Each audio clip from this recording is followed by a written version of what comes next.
میں بے ہوش کر دینے والی گیس یا دوا کی بجائے اس کا اثر نہیں ہوتا؟ کیپٹن شکیل نے کہا اوہ ویری گڈ، یہ تو تم نے بڑی خاصی کام کی چیز حاصل کر لی ہے۔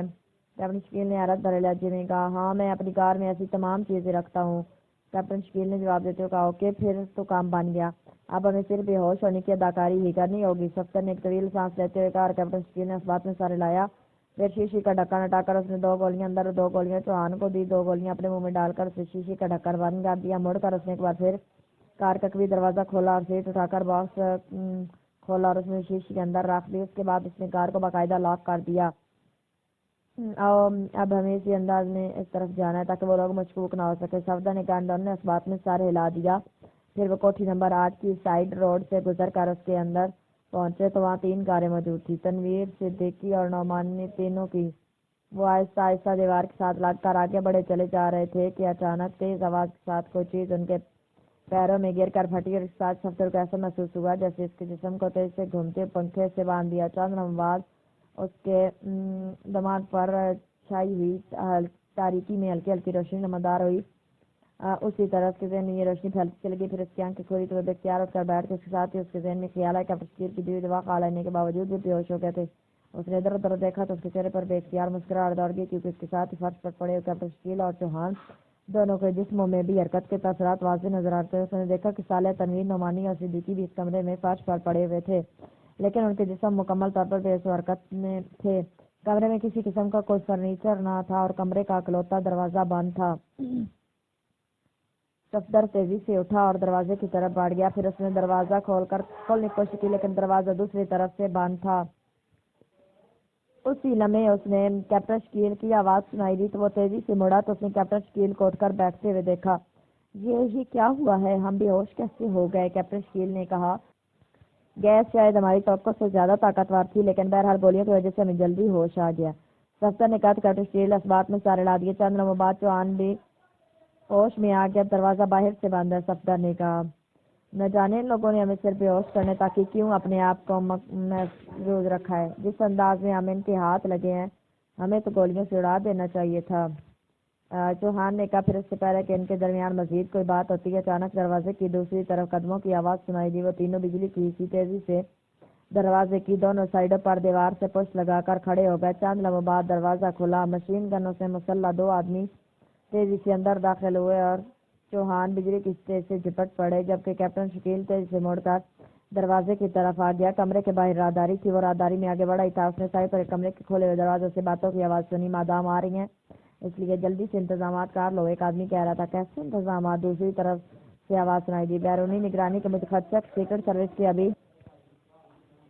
مجھے خدشہ ہے کہ سیکرٹ سروس کے ابھی مزید لوگ پیک کریں گے، نہ جانے انہیں اس اڈے کا کیسے پتہ چل گیا۔ پہلی بار اس نے کہا تو کیپٹن شکیل کے ہی وہ آدمی ہے۔ کیپٹن شکیل خالی ہاتھ تھا، اس نے راستے میں اپنی جیبیں چیک کر لی تھی، اسلحہ پہلے ہی نکال لیا گیا تھا لیکن کیپٹن شکیل خالی ہاتھ ہی آگے بڑھا۔ دوسرے لمحے وہ چل کر کمرے میں داخل ہوا تھا۔ اس نے 2 آدمیوں کو کرسیوں پر بیٹھے ہوئے دیکھا۔ ارے تم دونوں نے بجلی کی اسٹیج سے ان دونوں نے بجلی کی اسٹیج سے اٹھتے ہوئے کہا لیکن کیپٹن شکیل نے کسی بھوکے عقاب کی طرح ان پر چھلانگ لگا دی اور دونوں کو ہی رینگتا وہ فرش پر ان کے اوپر گرا، پھر بجلی کی اسٹیج سے کلابازی کھا کر سیدھا ہو گیا لیکن اب اس کے ہاتھ میں مشین پسٹل موجود تھا جس نے ان پر گرتے ہوئے اور کلابازی کھا کر سیدھے ہوتے ایک آدمی کی سائڈ جیب سے چک لیا تھا۔ وہ دونوں بھی نیچے اترے اور تیز سے اٹھے ہی تھے لیکن کیپٹن شکیل نے ٹریگر دبا دیا اور دوسرے لمحے مترہٹ کی مخصوص آواز کے ساتھ ہی نیچے گرے اور تڑپنے لگے۔ اسی لمحے باہر سے بھی گولیاں چلنے کی آوازیں سنائی دینے لگی تو کیپٹن شکیل مشین پسٹل اٹھائے دروازے کی طرف بڑھا، پھر ابھی وہ راہداری کے پاس پہنچا تاکہ وہ بے اختیار ٹھٹک کر رک گیا۔ صفدر اور کیپٹن شکیل نے اونچی آواز میں کہا کیونکہ اس نے صفدر کی جھلک دیکھ لی تھی جو ایک ستون کے پیچھے چھپیا تھا۔ اوہ تم آ جاؤ ادھر، میں نے 4 آدمیوں کو ختم کر دیا۔ صفدر نے ستون کی اوٹ سے باہر آتے ہوئے کہا اور دوسرے لمحے صفدر سائڈ سے ایک بار پھر مشین گن چلنے کی آواز سنائی دی تو صفدر اور کیپٹن شکیل تیزی سے دوسری طرف بڑھ گیا لیکن راہداری کا موڑ مڑتے ہی چوہان ایک کمرے سے نکلتا ہوا دکھائی دیا۔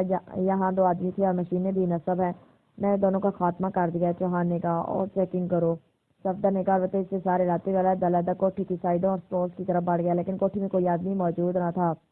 اب ہمیں اپنے ساتھیوں کو ہوش میں لانا ہوگا، صفدر نے کہا۔ میرا خیال ہے ان مشینوں کو چیک کر لیا جائے، خاصی عجیب قسم کی مشینیں ہیں اور ہاں ایک مشین تو ایسی ہے جس کی اسکرین پر اس کوٹھی کے چاروں طرف کے بیرونی مناظر علیحدہ علیحدہ نظر آ رہے ہیں۔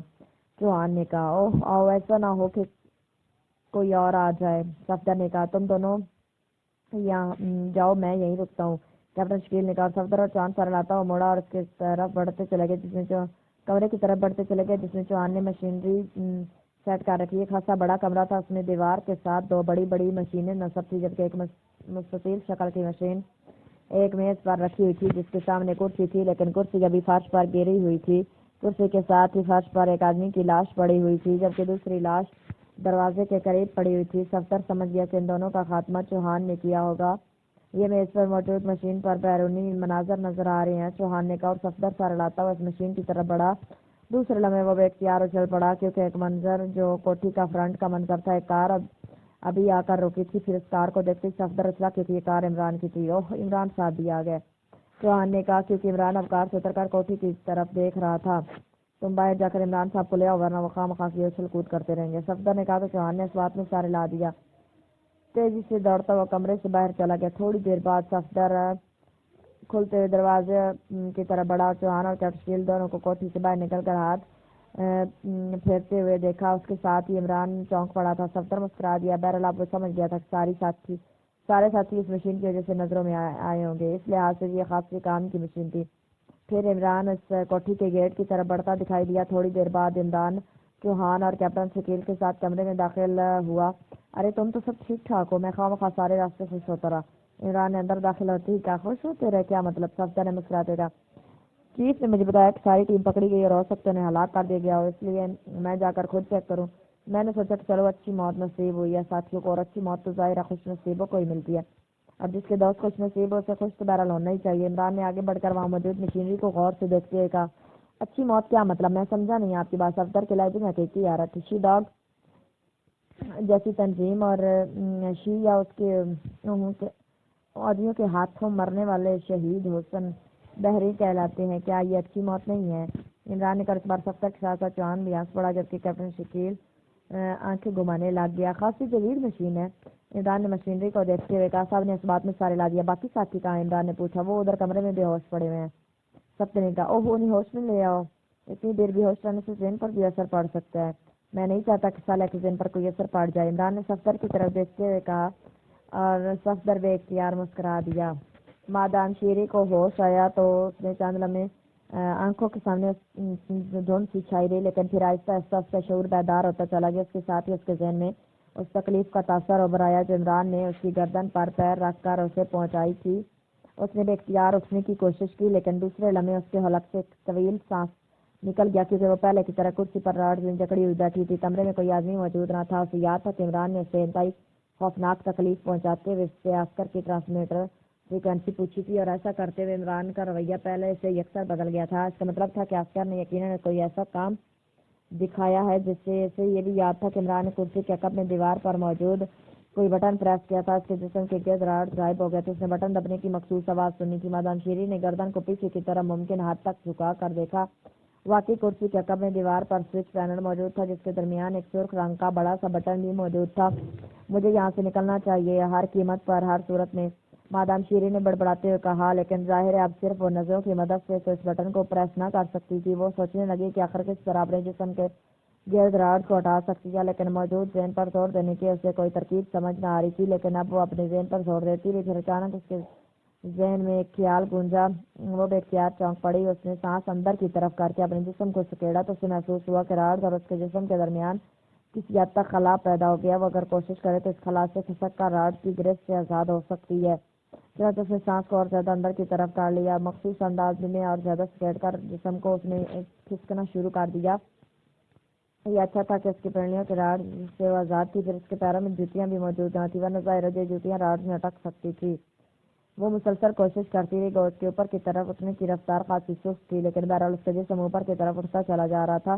جیسے جیسے وہ اپنے مقصد میں کامیاب ہوتی جا رہی تھی ویسے اس کی کوشش تیز ہوتی جا رہی تھی۔ پھر تھوڑی دیر بعد اس کے پیر سیٹ پر پہنچ گیا، اس کا جسم اوپر کو اٹھایا، اب اس کے بازو بھی آزاد ہو چکے تھے۔ اس نے دونوں ہاتھوں کو راڈ پر رکھا، ایک جھٹکے سے جسم کو اوپر کی طرف چلا۔ دوسرے لمحے وہ کلا بازی کھا کر فرش پر کھڑی تھی۔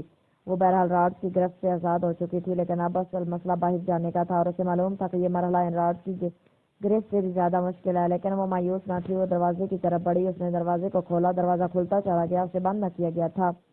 ظاہر ہے جب وہ راڈ میں جکڑی ہوئی اور بے ہوش تھی تو دروازہ لاک کرنے کی کسی کو کیا ضرورت۔ اس نے دروازہ کھول کر باہر کی طرف جھانکا تو باہر ایک راہداری تھی۔ پھر وہ اس راہداری میں نکل کر آہستہ آہستہ چلتی ہوئی راہداری کے دوسرے سرے کی طرف بڑھتی چلی گئی۔ راہداری کے آخر میں ایک اور دروازہ تھا۔ چند لمحوں بعد وہ دروازے کے ساتھ کان لگائے دوسری طرف سے آہٹ سنتی رہی، لیکن دوسری طرف سے کوئی آہٹ محسوس نہ ہوئی۔ اس نے آہستہ سے دروازے کو کھولا، دوسری طرف جھانکا تو یہ وہی کمرہ تھا جس میں اس کی پہلے آدمی کے ساتھ لڑائی ہوئی تھی۔ اس وقت کمرہ خالی تھا، وہاں کوئی آدمی موجود نہ تھا۔ مادام شیری تیزی سے کمرے میں آئی، پھر اس دروازے کی طرف بڑھ گئی جہاں سے وہ برآمدے سے ہوتی اندر داخل ہوئی تھی۔ دروازہ کھلا ہوا تھا، ننگے پیر ہونے کی وجہ سے اس قدموں کی چاپ سنائی نہ دے رہی تھی۔ ویسے بھی وہ چونکہ انتہائی محتاط تھی، اس لیے پنجوں کے بل دوڑتی ہوئی دروازے سے نکل کر برآمدے میں آئی، پھر تیزی سے برآمدہ کراس کر کے وہ سائڈ دیوار کے ساتھ دوڑتی پھاٹک کی طرف بڑھتی چلی گئی۔ چونکہ اس کمرے میں وہ آدمی موجود نہ تھا، اس لیے مادام شیری کا خیال تھا کہ وہ اس پر کوئی حربہ استعمال نہیں کر سکے گا، اور ایسا ہی وہ پھاٹک تک پہنچ گئی۔ اس نے اسے نہ صرف چیک کیا نہ ہی روکا۔ اس نے پھاٹک کی چھوٹی کھڑکی کی کنڈی کھولی، دوسرے نمبر چل کر باہر سڑک پر آ گئی۔ اس نے آہستہ سے کھڑکی بند کی، پھر دوڑتی وہ سڑک کراس کر کے دوسری طرف آ گئی۔ اس کے پیروں میں جوتی تک نہ تھی۔ اس حالت میں خود بھی اپنے آپ کو عجیب سا محسوس کر رہی تھی، لیکن اس وقت مسئلہ ان کی گرفت سے آزاد ہونا تھا۔ پھر اس نے پرواہ نہ کی۔ پھر تھوڑی دیر بعد وہ سائڈ روڈ پر پہنچی جہاں اس کی کار موجود تھی۔ دوسرے لمحے یہ دیکھ کر وہ اختیار اچھل پڑی کہ کار کے دروازے کھلے ہوئے تھے۔ اسے اندر جھانکا، اسے احساس ہو گیا کہ کسی نے کار کی تلاشی لی ہے، کیونکہ سیٹیں اپنی جگہوں پر ایڈجسٹ نہ تھی۔ ڈیش بورڈ بھی کھلا ہوا تھا، لیکن بہرحال کار موجود تھی۔ کار کے اندر اور ارد گرد کوئی آدمی موجود نہ تھا۔ جبکہ سے ڈرائیونگ سیٹ پر بیٹھ کے چابیاں تو ظاہر اس کی جیب میں نہ تھی، لیکن اس نے بجلی کی تیز سے اگنیشن کے پیچھے انگلیاں ڈال دی، دو تاریں باہر کھینچی، پھر ان کی توڑ پھوڑ کر کے اس نے انہیں جب آپس میں ملایا تو کار سٹارٹ ہو گئی۔ اس نے دروازے بند کیے اور کار کو خاصی تیز رفتاری سے بیک کر کے وہ سڑک پر لے آئی۔ دوسرے لمحے وہ کار کو انتہائی تیز رفتاری سے لیے کوٹھی کی طرف بڑھتی چلی گئی، جہاں سے وہ اس عمارت کو تباہ کرنے کے لیے مارٹن کے ساتھ نکلی تھی۔ کوٹھی میں پہنچ کر وہ دوڑتی ہوئی اندرونی کمرے میں پہنچی۔ اس نے سب سے پہلے ایک الماری میں سے اپنا بیگ باہر نکالا، اسے میز پر رکھا۔ اس نے اسے کھولا اور اندر سے ایک چھوٹا سا باکس نکال کر اس نے اس کی سائڈ پر موجود ایک بٹن کو دوبارہ دبایا تو تیز سیٹی کی آواز نکلنے لگی۔ ہیلو ہیلو، مادام شیری کالنگ۔ مادام شیری نے بار بار کال دیتے ہوئے کہا، یس اسکاٹ اٹینڈنگ یو۔ چند لمحوں بعد اسے ایشیا سیکشن کے چیف جم اسکاٹ کی آواز سنائی دی۔ چیف، میں آپ کو ایک اہم رپورٹ دینا چاہتی ہوں، مادام شیری نے کہا۔ پھر اسے مارٹن کے ساتھ اس عمارت میں جانے، پھر وہاں سے نکل کر یہاں تک پہنچنے کی ساری تفصیل بتا دی، حتیٰ کہ اس نے عمران کے زندہ ہونے اور اس کی فریکوینسیاں پوچھنے والی ساری تفصیلات بھی بتا دی۔ عمران زندہ ہے؟ حیرت ہے، کاستانی ریس کے فائر کے باوجود زندہ ہے؟ چیف نے انتہائی حیرت بھرے لہجے میں کہا، ہاں چیف، مجھے خود یقین نہیں آ رہا تھا، لیکن بہرحال وہ زندہ ہے، مادام شیری نے جواب دیتے ہوئے کہا، اور اس نے میرے ہیڈ کوارٹر کی فریکوینسی بھی معلوم کر لیا۔ چیف نے کہا، یس چیف، میں یہ اطلاع آپ کو دینا چاہتی ہوں، مجبوری ہو گئی تھی، اور جو کہ میں نے سوچا کہ فریکوینسیاں بتانے سے بہرحال محل وقوع تو نہیں معلوم ہو سکتا اور زیادہ سے زیادہ آپ سے بات کرے گا، اس لیے میں نے بتا دیا۔ مادام شیری نے کہا، اس کا مطلب ہے کہ تم ابھی تک اس مشن میں کامیاب نہیں ہو سکتے؟ چیف نے چند لمحے ساکت ہونے کے بعد بولا، ایسی بات بھی نہیں ہے چیف، میرے آدمی نے پاکستان سیکرٹ سروس کے کئی ممبرس کو ہلاک کر دیا ہے، ان کا ہیڈ کوارٹر اچھی طرح دیکھ چکی ہوں، اور مجھے یہ بھی معلوم ہے کہ عمران بھی زندہ ہے، اس لیے اب میں پوری قوت سے عمران اور پاکستان سیکرٹ سروس سے ٹکرا جاؤں گی۔ شیری کبھی ناکام نہیں ہو سکتی، ناکامی کا لفظ میری ڈکشنری میں موجود ہی نہیں ہے، مادام شیری نے بڑے اعتماد لہجے میں کہا۔ گڈ، تم باقی بہادر اور دلیر ہو، تم نے اس ہیڈ کوارٹر سے زندہ سلامت باہر آ کر اپنی صلاحیتوں کو اچھا مظاہرہ کیا شیری، اب تم زیادہ تیز رفتاری سے کام کرو، مجھے جلد از جلد تمہاری طرف سے کامیابی کی خبر چاہیے، کیونکہ میں اس کے بعد وار ہیڈز والے مشن کو مکمل کرنا چاہتا ہوں تاکہ چیف کو اس کی اطلاع دے سکوں۔ چیف نے کہا، ہو سکتا ہے کہ چیف وہ عمران سپر چیف کو کال کر کے سب کچھ بتا دے۔ مادام شیری نے خیال کے تحت کہا، تم فکر مت کرو، سپر چیف اس طرح کسی سے بات نہیں کرتا۔ چیف نے کہا، okay chief, over and all. Madam Sherry نے مطمئن لہجے میں کہا۔ ٹرانسمیٹر آف کر کے اس نے اس پر فریکوینسی ایڈجسٹ کی، پھر تیز سے اسے آن کر دیا۔ ہیلو ہیلو، مادام شیری کالنگ آسکر۔ مادام شیری نے بار بار کال دیتے ہوئے کہا، یس۔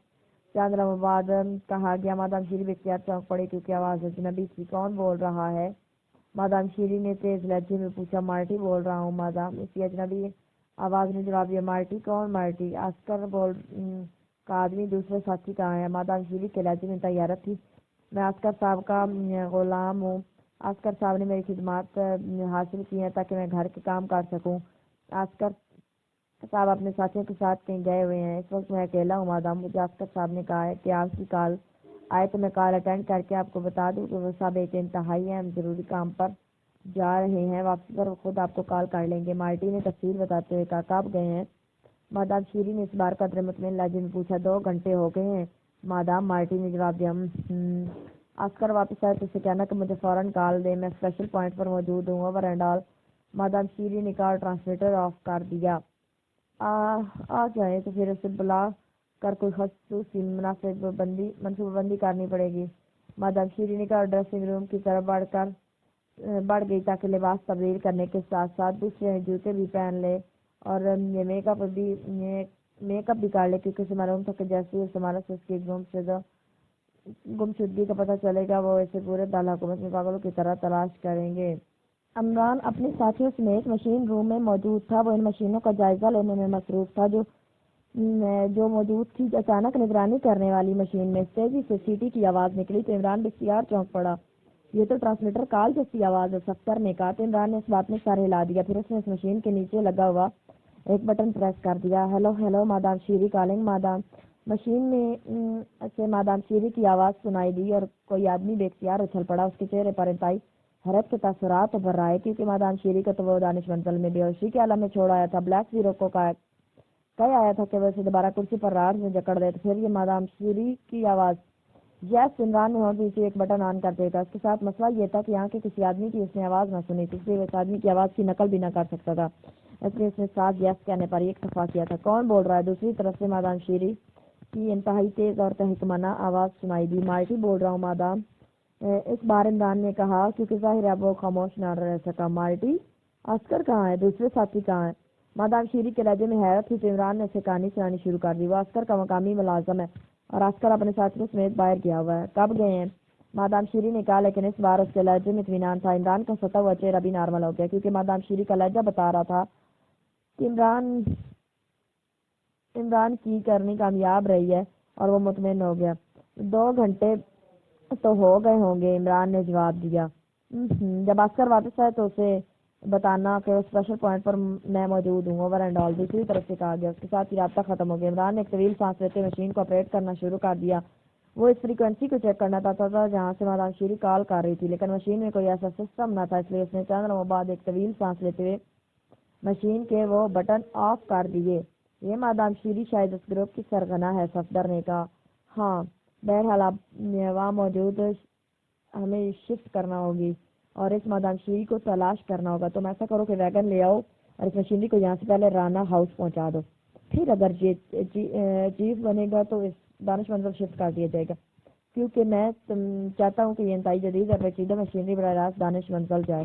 ہو سکتا ہے کہ خاص کام کی ہو، اس سے ہو سکتا ہے کہ کوئی مجرم سے کوئی فائدہ اٹھا لیں۔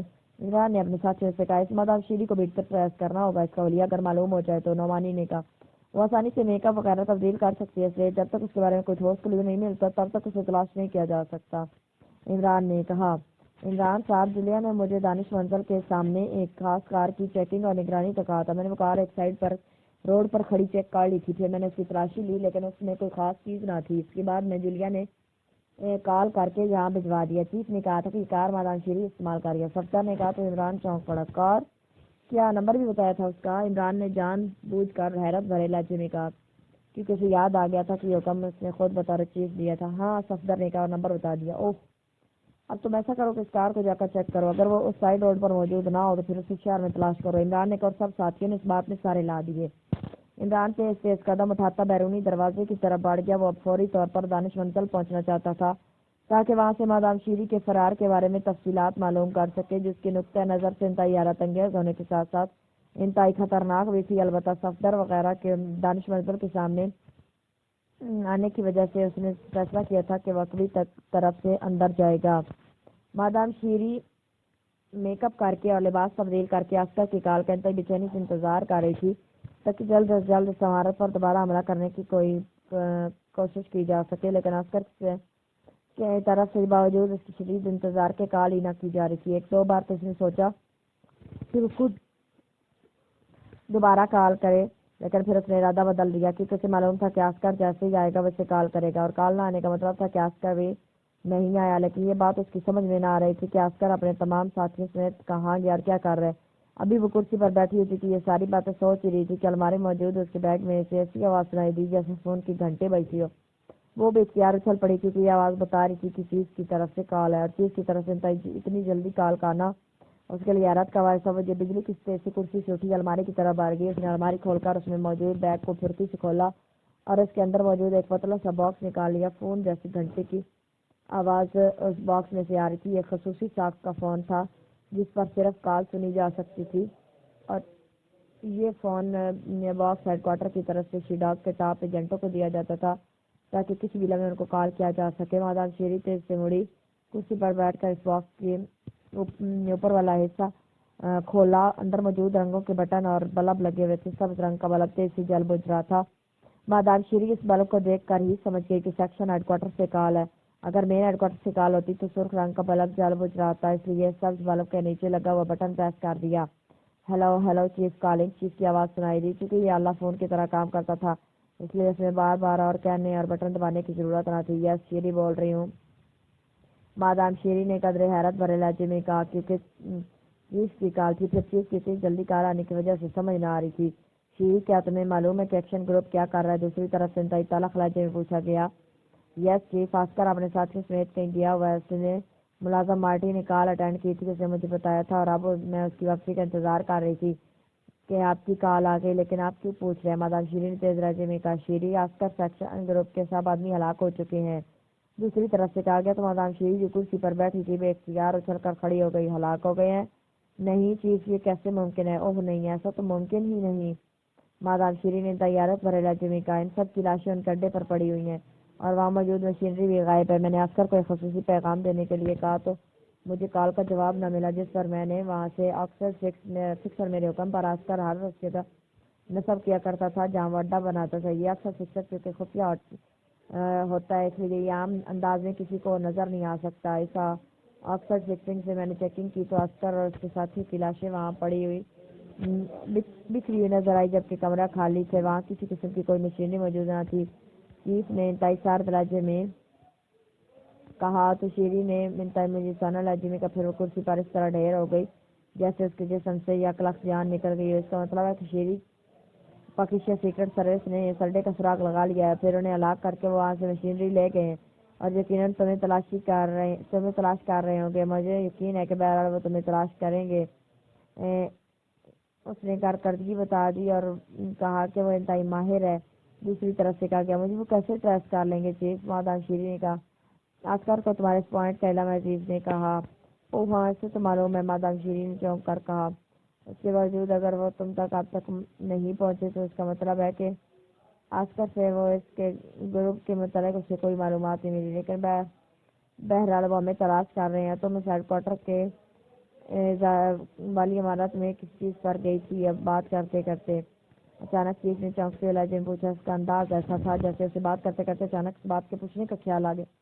میں کار پر گئی تھی اور پھر اس کار پر آئی ہوں، مادام شیری نے کہا۔ ہو سکتا ہے یہ کار چیک کر لی گئی اور اب اس کار کو ٹریس کر کے تم تک پہنچ جائیں۔ اب فوری طور پر تم یہ جگہ اور وہ کار چھوڑ دو، دوسری جگہ منتقل ہو جاؤ۔ میں اب اسپیشل گروپ کو بھیج رہا ہوں، اس کے ساتھ مل کر تم نے پاکستان سیکرٹ سروس کے ہیڈ کوارٹر کا خاتمہ کرنا ہے۔ اب یہ شیر ڈاک کی انا کا مسئلہ بن گیا۔ اب تم نے مقامی انتظامات کے لیے ایک نئی پارٹی سے رابطہ کرنا ہے، کیونکہ عسکر کا اڈا ٹریس ہونے تک کا مطلب ہے کہ پرانی پارٹیاں درست نہیں ہیں، چیف نے کہا، اور اس کے ساتھ ہی اسے بغیر کوئی رابطہ کیے ختم کر دیا۔